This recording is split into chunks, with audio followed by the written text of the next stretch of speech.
Welcome to PUBG Playbook. I thought whenever we were going through the group stage of PCS7, it was definitely going to be a Sonic's video. I mean, 50% win rate, pan kill, charging people out for a fist fight. It's just an insane set of games that Sonic's managed to push up. But then, in day number 3, match number 2, we got some crazy circles and a 19-kill victory for Wildcard that I just had to dive into.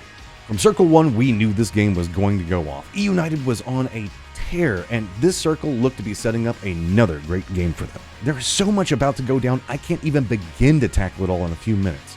We're going to jump in at Phase 3, where we already have 46 players down in a competitive game and a large amount of water. Note that Wildcard is going to be on the western zone wall, and they shift to the south and push into fools that are holding the coast. The next circle pops and finally leaves most of the water behind.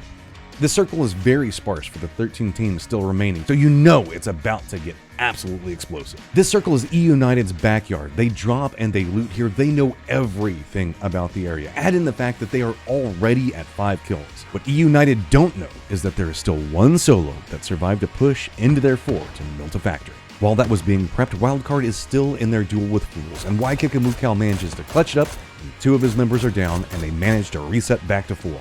That Collector's solo and Ribbons manages to pull off a sneaky play and take down 2 of E-United, meaning the fact that this circle is far less under control. With E-United now weakened and not capable of overseeing what's happening, Wildcard can make a push into a strong compound of the circle in the north. They have to take on Snow Patrol to do it, have 2 members of their down, and they manage to reset again, now at 6 kills and a precious 6th place position on the overall leaderboard. As Circle 5 has revealed itself, cover is still going to be a problem, and that's going to be reoccurring from here through the rest of the game. Pack 8 now realizes they need to make a play and rolls along the zone on the western border, one member dying to Wildcard and the other crashing into Rumblers. Now it's about to get even messier. This circle is fairly open like we've been talking about. The buildings to the south are being fought for, but mostly being edged out by the zone itself. A hill in the north has some value for cover, and a pylon is in the east. There are also some hills to the south that some of the teams are playing, and then a tower in the middle of everything with the remains of 4 funners trying to hold it down. It is open sight lines everywhere. It is going to be 4th and 5th parties all the way through here, and we still have a ton of teams alive. The 9-kill duo from E-United drive by harassing from the north. 10 teams still remaining. Nikos and Adam finish off BBB, while Waikikimukau throwables wipe out Never Surrender.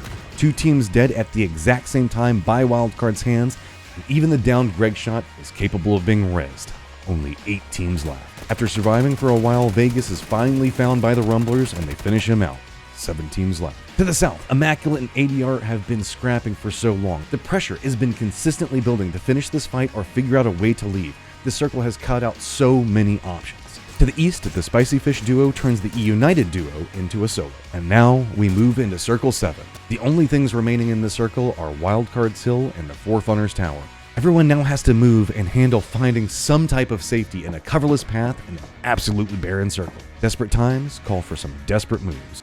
Immaculate smoke the opening to their warehouse, planning a fast and furious style of escape. Unfortunately, that smoke that blocks vision onto them also means that it blocks vision for them on all the immovable objects around, bumping into a truck, each other, a rock, and finally a Wildcard Nikos. Not the most immaculate of rotations. Wildcard Nikos was knocked by the combination of a car and being pushed so far out of the circle it almost feels like he's in Miramar, now waiting to die. Rumbler's Waldo knocks out Wildcard Adam, and Greg counters that by knocking Waldo. Waikikimukau drops a nade right on top of the remaining Rumblers. 5 teams left. With Immaculate and Rumblers now gone, ADR realizes they have an opportunity, smokes a path to the tower, and ADR now has center circle control, and the rest of the team is coming to reinforce. 3 teams now remain. Spicy Fish sends 1 to the Wildcard Hill, and Pat stays behind to cover. ADR smokes causing a problem and blocking vision between them. Waikikimukau and Adam for Wildcard move to take out Hydonics, but it's going to be Pat that covers them, knocking Adam. Unfortunately, that does mean that Pat had to move to an angle he was vulnerable from ADR, and now he gets knocked. With Adam being knocked, Waikikimukau moves back to cover his other 2 teammates, allowing Hydonics to move forward and push into the Wildcard hillside, wiping Adam.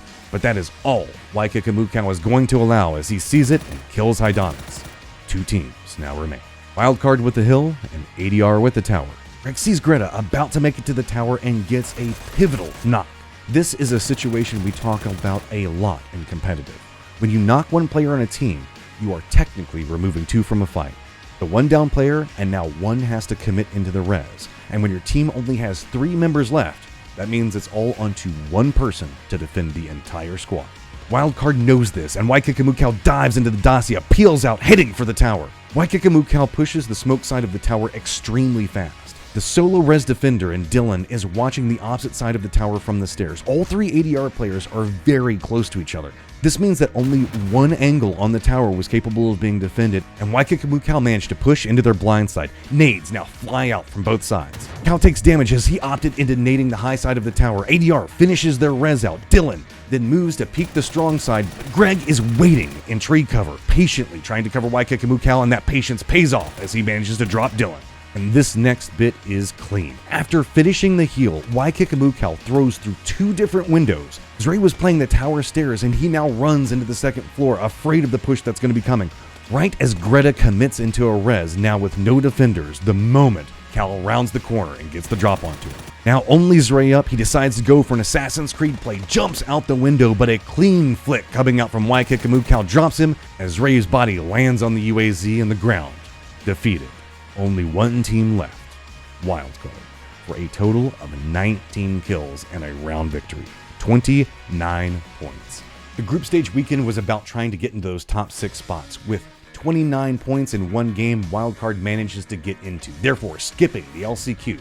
But you do not want to skip the LCQ. This has been one of the strongest group stages I have seen for North America. Now we're going to be bringing Latin America back in, and you know this LCQ is going to be absolutely nuts. We have 2 more stages before we find out who's going to be representing Americas and going to PGC. Make sure you stay tuned in because every single step of the way, this is going to be amazing.